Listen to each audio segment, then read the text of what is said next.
Hello guys, in this video I'll show you how to kill air vehicles with the stationary rocket launcher. After firing the missile, you can control it like a guided missile. So take aim at your target and track it with the missile until you have eliminated your enemies. I hope this has been helpful and that you will be able to destroy many air vehicles.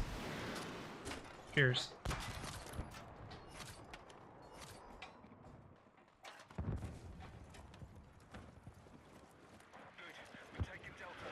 For everybody that is still watching, now I show you more gameplays with the stationary rocket launcher.